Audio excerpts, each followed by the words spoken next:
जय हिंद साथियों, स्वागत है आपका हमारे YouTube channel life student classes 22 में। मैं अभिषेक सिंह एक बार पुनः हाजिर हूँ आप सभी के बीच में। एक ही बहुत महत्वपूर्ण टॉपिक है जो अव्यय को लेकर। तो उससे पहले आइए, आज मैं मोटिवेशन की जगह पे आपको कुमार गौरव की जो गज़ल की जो 4 लाइनें हैं मैं उसे आपको सुनाना चाहता हूँ। देखिए क्या गजब की गज़ल है। लाइन है, जवानी में कई गज़लें अधूरी छूट जाती हैं, कई ख्वाहिश तो दिल ही दिल में पूरी छूट जाती हैं, जुदाई में तो मैं उससे मुकम्मल बात करता हूँ, मुलाकातों में सब बातें अधूरी छूट जाती है। देखिए बहुत ही महत्वपूर्ण टॉपिक है आज का। तो उससे पहले जो बहुत ही इंटरेस्टिंग गज़ल है कुमार विश्वास की, अगर आप भी सुनेंगे तो बहुत अच्छी लगती है। आइए मैं आपको लेके चलता हूँ आज के अपने टॉपिक जो है अव्यय पे। कमेंट के माध्यम से बताइएगा कि गज़ल कैसा लगा आपको। आज का जो हमारा टॉपिक है अव्यय। अव्यय किसे कहते हैं? सर्वप्रथम अगर बात हो तो अव्यय किसे कहा जाता है। देखिए इसका जो शाब्दिक अर्थ है, पहले इसको संधि विच्छेद कर लीजिए। अ का अर्थ है नहीं, अव्यय का मतलब खर्च या परिवर्तन।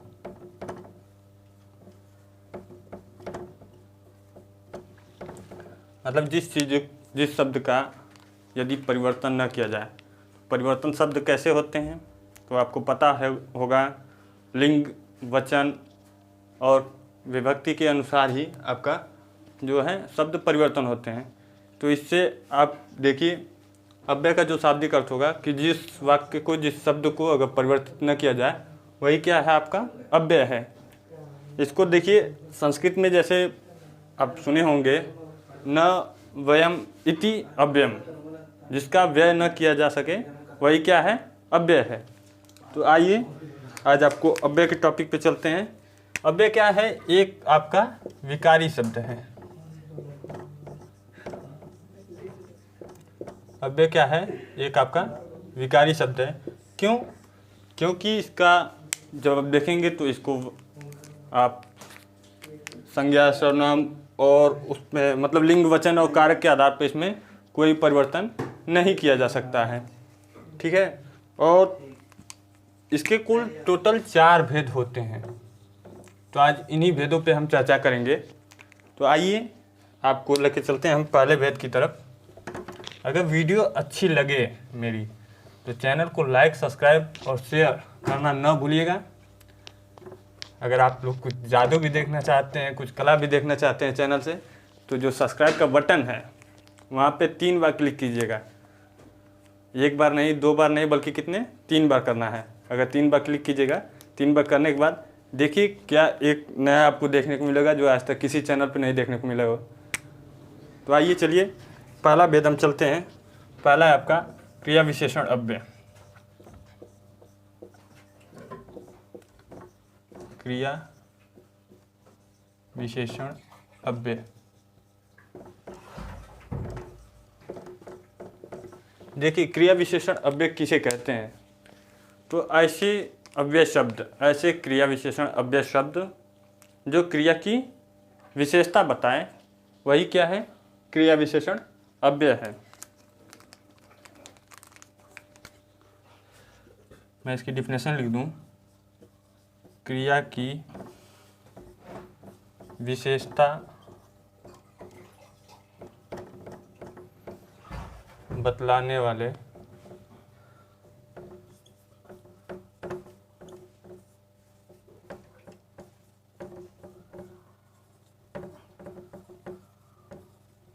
अव्यय शब्द को ही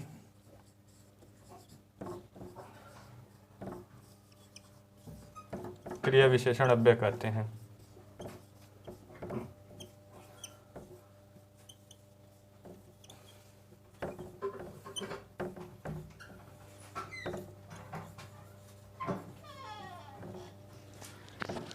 देखिए मैंने डिफिनेशन लिखा, क्रिया की विशेषता बतलाने वाले अव्यय शब्द को ही क्रिया विशेषण अव्यय कहते हैं।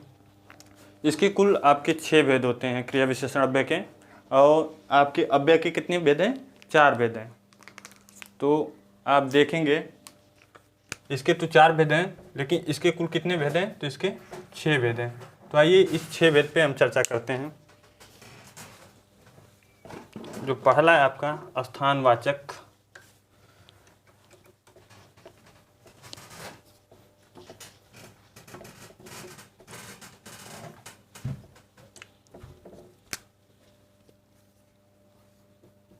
पहला है आपका स्थानवाचक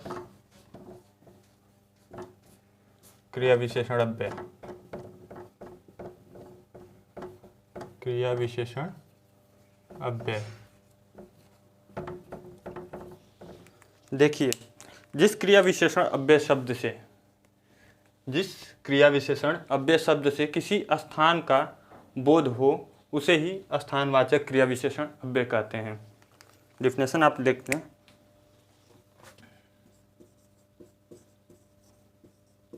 जिस क्रिया विशेषण अव्यय शब्द से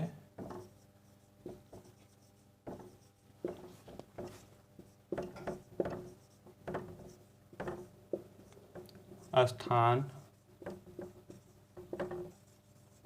का बोध हो उसे ही आपका क्या कहा जाता है? स्थानवाचक क्रिया विशेषण अव्यय कहते हैं। जैसे एग्जाम्पल के माध्यम से हम समझ लेते हैं।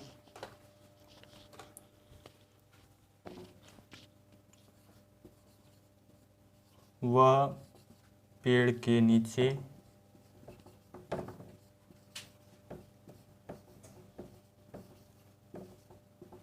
बैठा है। मैंने एक एग्जाम्पल लिखा, वह पेड़ के नीचे बैठा है। तो यहाँ पे ये जो नीचे शब्द है कहीं ना कहीं आपकी स्थान को बोध करा रहा है। किस स्थान पे है? तो वो पेड़ की नीचे है। तो इस प्रकार से आप जब देखेंगे तो ये जो नीचे है वो कहाँ पे है? पेड़ के नीचे।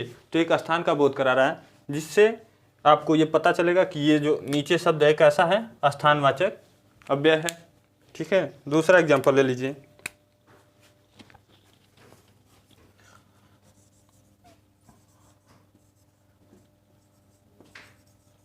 इधर उधर मत भागो। जैसे मैंने एक दूसरा एग्जांपल लिखा है, इधर उधर मत भागो।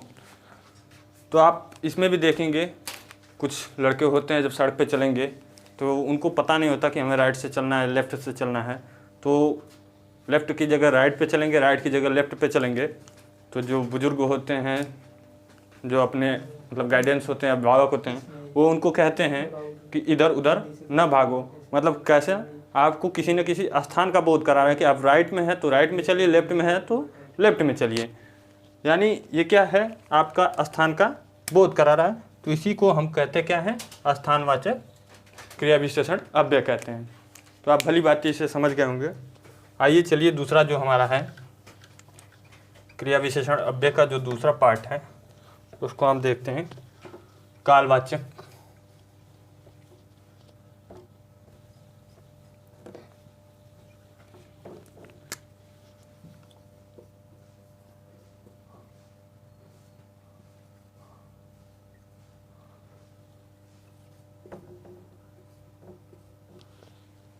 कालवाचक क्रिया विशेषण अव्यय। कालवाचक क्रिया विशेषण अव्यय किसे कहते हैं? तो ऐसे क्रिया विशेषण अव्यय शब्द जिसके द्वारा, काल का मतलब समय, समय का बोध कराए, वही क्या है? कालवाचक विशेषण है। तो इसका परिभाषा देख लीजिए। जिन क्रिया विशेषण शब्दों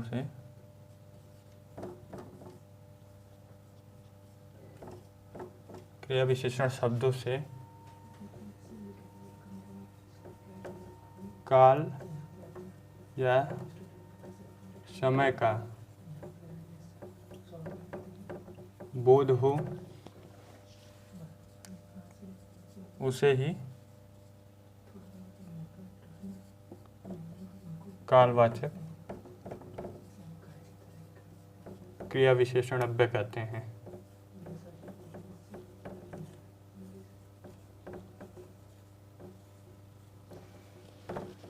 देखिए, जिन क्रिया विशेषण शब्दों से काल या समय का बोध हो उसे ही कालवाचक क्रिया विशेषण अव्यय कहते हैं।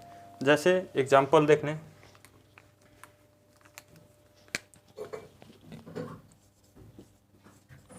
एग्जाम्पल है दिन भर पानी बरसता है, बरसता रहा। मैंने एक एग्जाम्पल लिखा कि दिन भर पानी बरसता रहा, तो क्या है, ये कहीं ना कहीं आपको समय का बोध करा रहा है कि दिन भर पानी बरसता रहा, मतलब आज पूरी दिन यानी 24 घंटे क्या है, पानी बरस रहा है। तो आपका कहीं ना कहीं समय का बोध करा रहा है। तो जो भी समय का बोध कराया, ऐसे अव्यय पद जो समय का बोध कराया उसे ही कालवाचक क्रिया विशेषण अव्यय कहते हैं। तो आप इसे समझ गए होंगे। दूसरा एग्जाम्पल लिख लें, तुम अब जा सकते हो।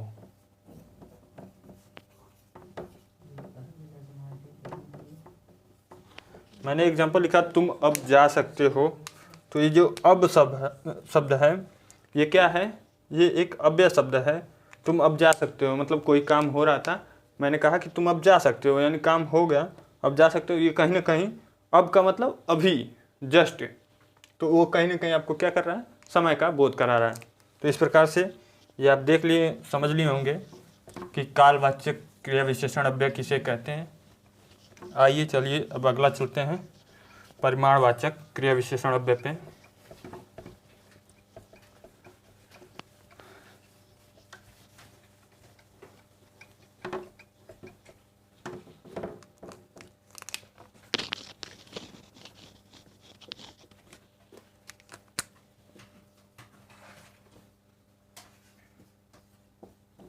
देखिए, परिमाणवाचक क्रिया विशेषण किसे कहते हैं। परिमाण का मतलब होता है मापतौल या मात्रा से। परिमाण का जो अर्थ है वो क्या है, मापतौल या मात्रा से। देखिए, ये क्वेश्चन आया था यूपी टेट 2022 में कि 4 गज मलमल। परिमाण सबसे अच्छा है कि इसमें आपको देखिए पहले आपको इकाई मिलेगी, नहीं पहले आपका संख्या मिलता है प्लस इकाई मिलेगी प्लस संज्ञा।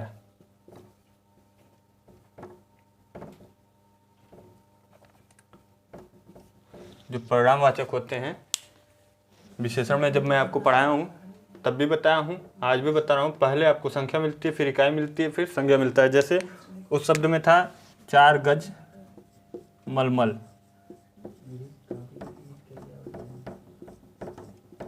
मलमल क्या है, एक आपका संज्ञा है, गज क्या है, आपकी एक इकाई है, 4 क्या है, आपका एक संख्या है। तो यही परिमाण का मतलब अर्थ होता है कि परिमाण को आप कैसे पहचाने। तो पहले आपका संख्या रहेगा, फिर दूसरे में इकाई रहेगी, तीसरे में आपका संज्ञा रहेगा। ठीक है, आइए चलिए, तो जिस अव्यय शब्द से किसी मापतौल या मात्रा करने वाले शब्द का बोध हो उसे ही हम आपको परिमाणवाचक क्रिया विशेषण अव्यय कहते हैं। जैसे आइए एग्जाम्पल के माध्यम से बताते हैं।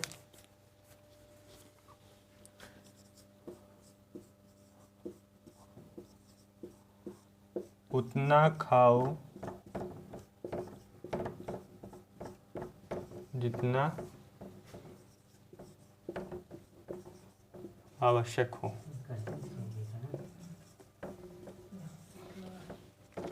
मैंने लिखा उतना खाओ जितना आवश्यक हो, तो आपको ये देख के समझ में आ गया होगा उतना खाने से कि जो उतना है ये कैसा शब्द है, एक अव्यय शब्द है, लेकिन कहीं ना कहीं मात्रा का बोध करा रहा है।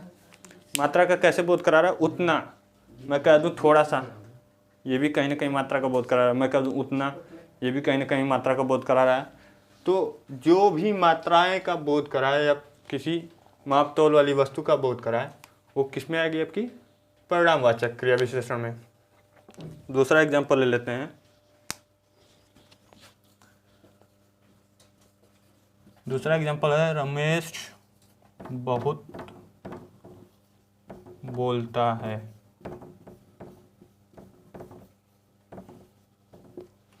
मैंने एक एग्जाम्पल लिखा कि रमेश बहुत बोलता है। इसमें जो बहुत शब्द है ये क्या है, एक अव्यय शब्द है। अव्यय कैसा अव्यय है, परिणामवाचक क्रिया विशेषण अव्यय है। कैसे, देखिए बोलना तो आपका एक क्रिया हो गई, रमेश क्या है, संज्ञा है, लेकिन ये जो अव्यय शब्द है इसमें आप देखिए कहीं ना कहीं परिणाम की बात कर रहा है। परिणाम का मतलब थोड़ा, कम, बहुत, जिसका भी माप तोल किया जा सके। आप माप तोल ही तो करके बता रहे हैं कि बहुत बोलता है, कम बोलता है, तो इससे आपको पता चल रहा होगा कि ये क्या है, परिणामवाचक क्रिया विशेषण है। चलिए अब आगे चलते हैं हम रीतिवाचक क्रिया विशेषण में।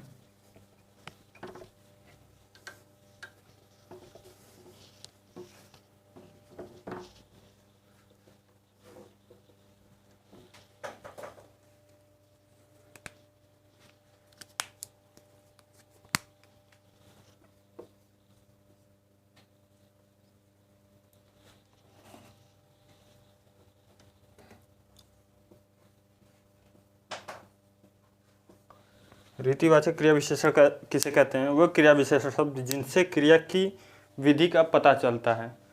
वे क्रिया विशेषण शब्द जिनसे क्रिया की विधि का पता चलता है उसे ही हम रीतिवाचक क्रिया विशेषण शब्द कहते हैं। जैसे आइए आपको एग्जाम्पल के माध्यम से समझा दें, या डेफिनेशन भी आप लिख सकते हैं। वह क्रिया विशेषण शब्द जिससे विधि का पता चलता है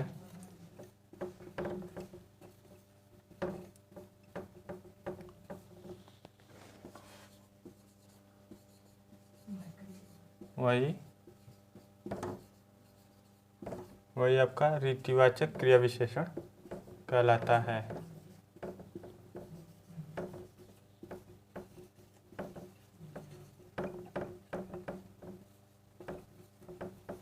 जैसे आइए एग्जाम्पल देख लें। मैंने एक एग्जाम्पल लिखा हुआ, धीरे धीरे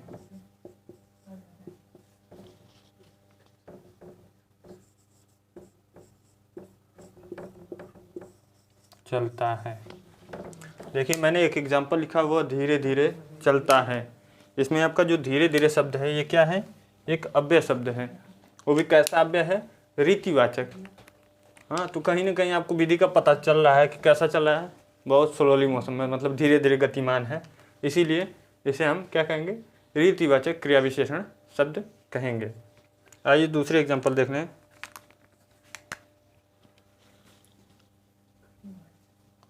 सीता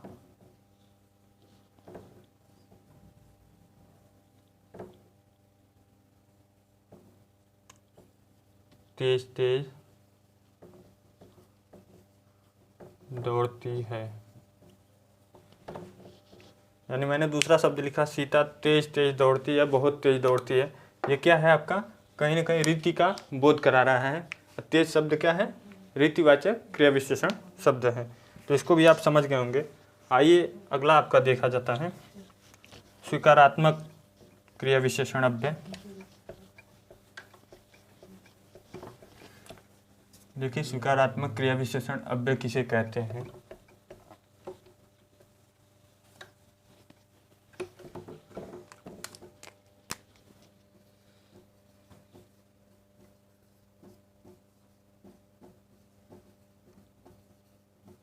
देखिए स्वीकारात्मक क्रिया विशेषण अव्यय, जिस क्रिया विशेषण अव्यय शब्द से स्वीकृति का बोध होता है, जिस किसी क्रिया विशेषण अव्यय शब्द से स्वीकृति या स्वीकार का बोध हो उसी को हम स्वीकारात्मक क्रिया विशेषण अव्यय कहते हैं।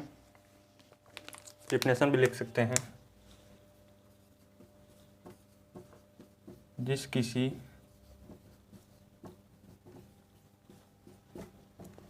क्रिया विशेषण अव्यय शब्द से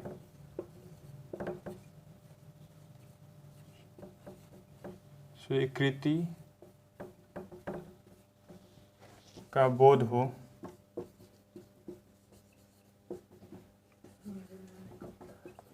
उसे ही स्वीकारात्मक क्रिया विशेषण अव्यय कहते हैं। जैसे एग्जाम्पल देख लें, मैंने एक शब्द कहा जी। जैसे मैं आपसे पूछूंगा क्या आप मेरे चैनल को सब्सक्राइब कर दिए हैं, तो आपका जो उत्तर होगा जी या हाँ। मैंने एक शब्द लिखा जी और दूसरा लिखा हाँ, तो ये क्या है, आपका कहीं ना कहीं स्वीकार करने का बोध है। मैंने जैसे ही कहा वैसे आपने कहा कि हाँ सर हमने कर दिया है, तो इसका मतलब आप मेरी बातों को स्वीकार कर रहे हैं और तुरंत अपना उत्तर दिए कि जी हाँ, मतलब मैंने कर दिया है। दूसरा शब्द मैं लिखूं,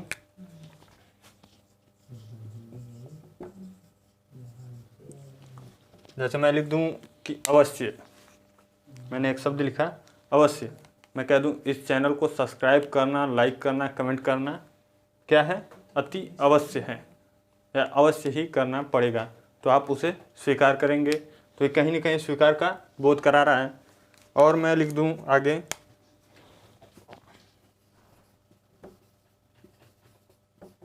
मैंने एक शब्द लिखा अच्छा।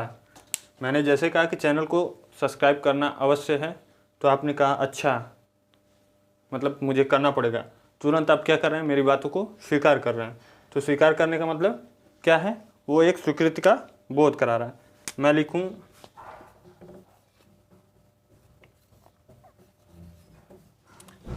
मैं जैसे ही कह दूं कि आप मेरे चैनल को सब्सक्राइब कर दीजिए, तो आप क्या कहेंगे मुझसे, कहेंगे ठीक है कर दूंगा या कर दूंगी।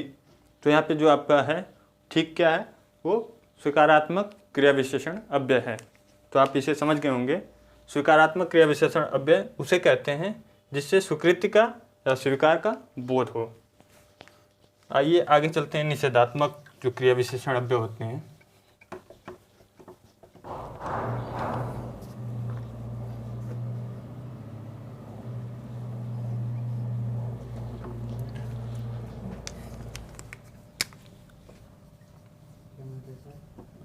निषेधात्मक क्रिया विशेषण अव्यय, इसकी परिभाषा है जिस किसी क्रिया विशेषण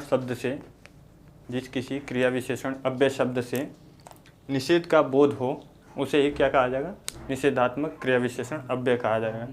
जिस किसी क्रिया विशेषण अव्यय शब्द से निषेध का बोध हो, उसे ही निषेधात्मक क्रिया विशेषण अव्यय कहा जाएगा। जैसे मैं लिख दूं नहीं। मैंने पूछा कि अभी तक क्या आप मेरे चैनल को सब्सक्राइब नहीं किए, तो आप कहेंगे नहीं, मतलब कहीं ना कहीं आप निषेध कर रहे हैं। हाँ, तो ये आपका क्या है, निषेधात्मक क्रिया विशेषण अव्यय है। जैसे मैं कह दूं न, तो दोनों क्या है, एक ही शब्द है। न का मतलब भी नहीं होता है और नहीं का मतलब जो नकारात्मक मतलब अर्थ दे, उसी को निषेधात्मक कहा जाता है। न हो गया, ना हो गया, मत हो गया, ये कैसे हैं, निषेधात्मक शब्द हैं जो क्या है, हमेशा निगेटिव अर्थ देते हैं, उसी को नकारात्मक क्रिया विशेषण अव्यय कहते हैं। इसको भी आप समझ गए होंगे। देखिए आपको ये 6 जो क्रिया विशेषण अव्यय के जो 6 भेद थे उसको मैंने बता दिया। आइए चलिए अब दूसरा जो अव्यय का भेद है, समुच्चय बोधक।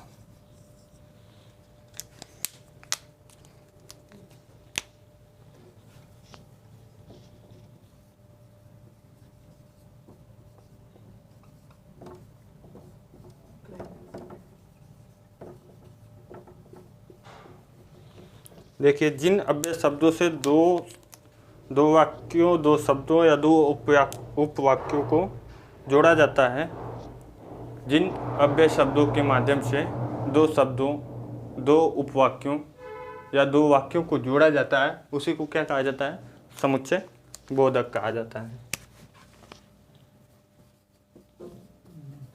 जिन शब्दों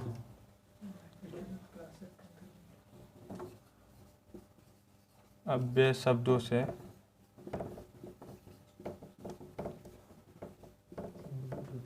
दो वाक्यों, दो उपवाक्यों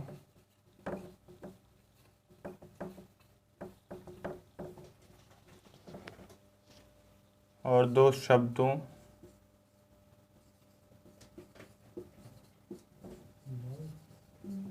को जोड़ा जाता है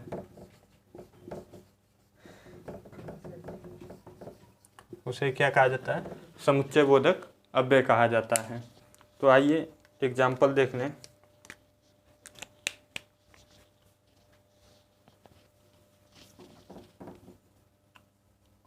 वह निकम्मा, वह निकम्मा है इसीलिए सब उसे मारते हैं। मैंने एक वाक्य लिखा, वह निकम्मा है इसीलिए सब उसे मारते हैं। तो देखिए एक वाक्य तो मेरा यहाँ से यहाँ तक कंप्लीट हो गया। ये मैंने लगा दिया समुच्चय बोधक अव्यय, और उसके बाद ये दूसरा वाक्य है कि सब उसे मारते हैं। तो ये जो शब्द है इसीलिए ये क्या है? आपका समुच्चय बोधक अव्यय है। क्या कर रहा है? दो वाक्यों को जोड़ रहा है। इसी तरह जो भी ऐसे शब्द होंगे, दो वाक्यों, दो शब्दों, दो उपशब्दों, मैं लिख दूं और इसमें देखिए इसीलिए, और, तथा, एवं, ऐसे जो भी शब्द होंगे वो क्या होंगे? समुच्चय बोधक अव्यय होंगे। क्यों? क्योंकि इनका प्रयोग हम दो वाक्यों, दो शब्दों, दो उपवाक्यों को जोड़ने के लिए किया जाता है। और जैसे ही दो वाक्य, दो उपवाक्य, दो शब्द अगर जुड़ते हों, वहाँ पे क्या होगा? आपका समुच्चय बोधक अव्यय होगा। तो इसको भी आप भली भांति समझ गए होंगे। आइए चलते हैं अब आपका जो अव्यय का तीसरा भेद है, तीसरे भेद की तरफ। तीसरा है संबंध बोधक अव्यय। तीसरा आपका है संबंध बोधक अव्यय।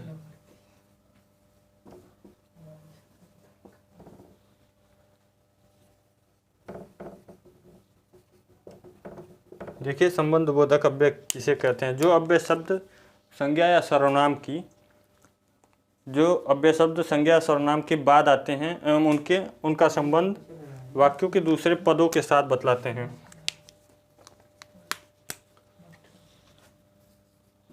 जो अव्यय शब्द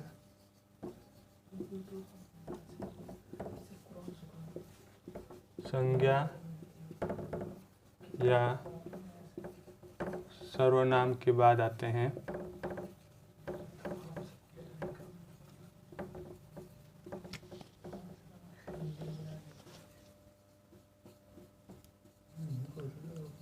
एवं उसका संबंध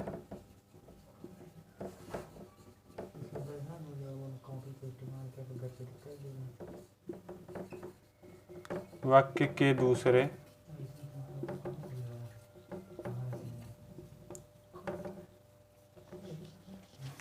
पदों के साथ बताते हैं,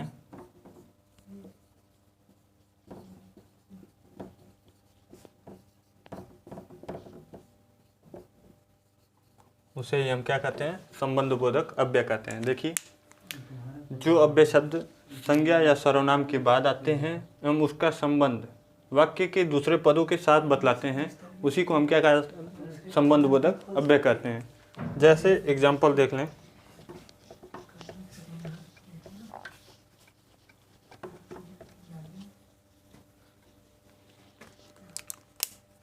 जैसे मैं एग्जाम्पल लिख दूं,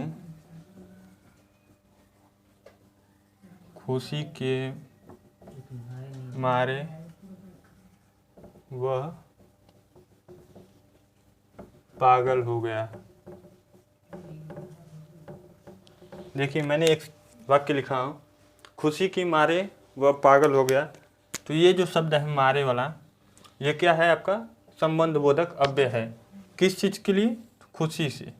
खुशी से क्या है? वो पागल हो गया। देखिए दोनों में संबंध बता रहे हैं। पहला चीज़, इसका संबंध खुशी से है, क्योंकि खुशी के कारण ही वो क्या है? पागल हुआ है। तो दोनों से कहीं ना कहीं संबंध दिखा रहा है। तो इसी को संबंध बोधक अव्यय कहा जाता है। जैसे मैं एक अन्य एग्जांपल ले लूँ,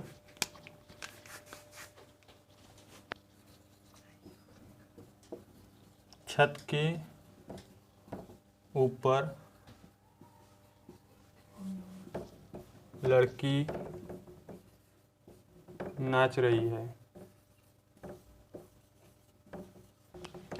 देखिए मैंने एक अन्य एग्जांपल लिया हूँ, छत के ऊपर लड़की नाच रही है। तो जैसे ये ऊपर शब्द है, ये क्या है आपका संबंध बोधक अव्यय है। कहाँ पे है, तो छत के ऊपर है। ऊपर क्या कौन है, यानी लड़की है, क्या कर रही है, नाच रही है। तो दोनों मतलब वाक्यों से, दोनों उपवाक्यों से आपका कहीं ना कहीं संबंध दिखाएगा, कहीं ना कहीं संबंध बताएगा। इसे ही हम आपको संबंधवाचक अव्यय कहते हैं। आइए चलिए आपका जो अंतिम भेद है विस्मयादिबोधक अव्यय,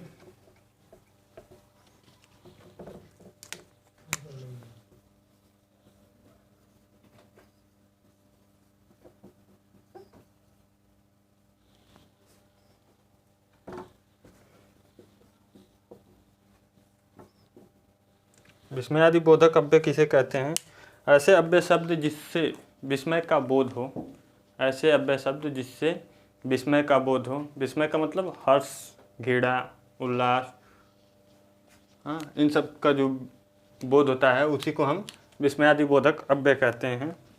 जैसे इसका सबसे अच्छा एक ट्रिक है, इसको जब पहचानेंगे तो इसके जस्ट नीचे ऐसे एक खड़ी पाही पूर्ण विराम और फिर नीचे जस्ट एक कामा के जैसे बिंदु लगा होता है, उसे ही विस्मयादिबोधक अव्यय कहते हैं। या विस्मयादि शब्द का यही पहचान ही होता है। जहाँ कहीं अगर ये शब्द दिखाई दे तुरंत आप समझ जाइए कि क्या है, आपका विस्मयादिबोधक अव्यय है। ठीक है, एग्जाम्पल के माध्यम से मैं समझ लेता हूँ। मैं एग्जाम्पल लिखा, शाबाश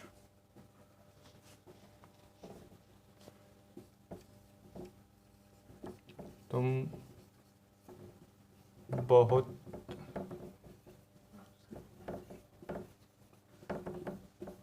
अच्छा किए। मैंने एक शब्द लिखा, एक वाक्य लिखा हूँ, शाबाश तुम बहुत अच्छा किए। तो यहाँ पे जो शाबाश शब्द है ये क्या है, आपका विस्मयादिबोधक है। देखिए इसके बाद मैंने सिंबल भी लगा दिया हूँ, कैसा, विस्मयादिबोधक का। तो इससे आपको पहचान करने में दिक्कत नहीं होगी। जैसे बहुत ही चर्चित वाक्य है, गांव में आप देखेंगे तो लोग बोलते हैं हाय।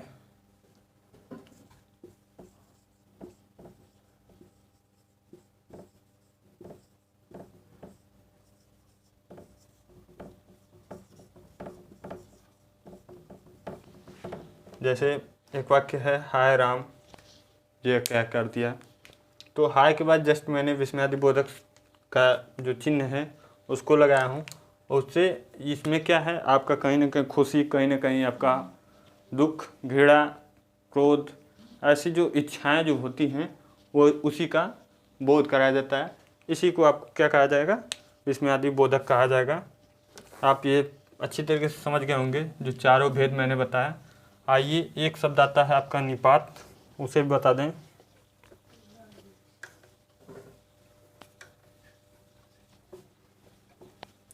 निपात किसे कहते हैं,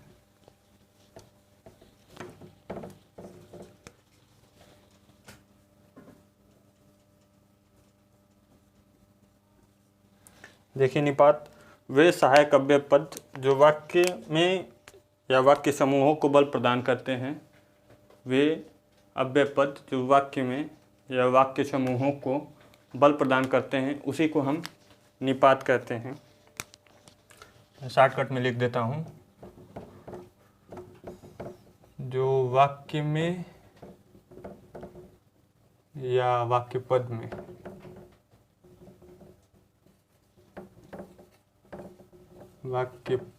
में बल प्रदान करते हैं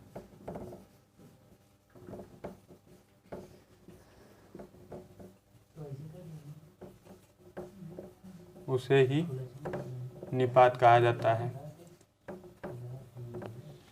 जैसे मैं एग्जाम्पल लिख दूं, मेरे पास मात्र 100 रुपया ही है। मैंने लिखा मेरे पास मात्र 100 रुपया ये है। जैसे ये मात्र शब्द लिखा, ये कहीं ना कहीं आपका देखिए पूरे सेंटेंस पे एक बल दे रहा है कि मेरे पास कितने हैं, तो मात्र 100 रुपये हैं। दूसरा एग्जांपल आप देख लीजिए,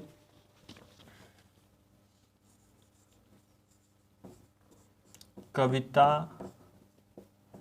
तो घर पर ही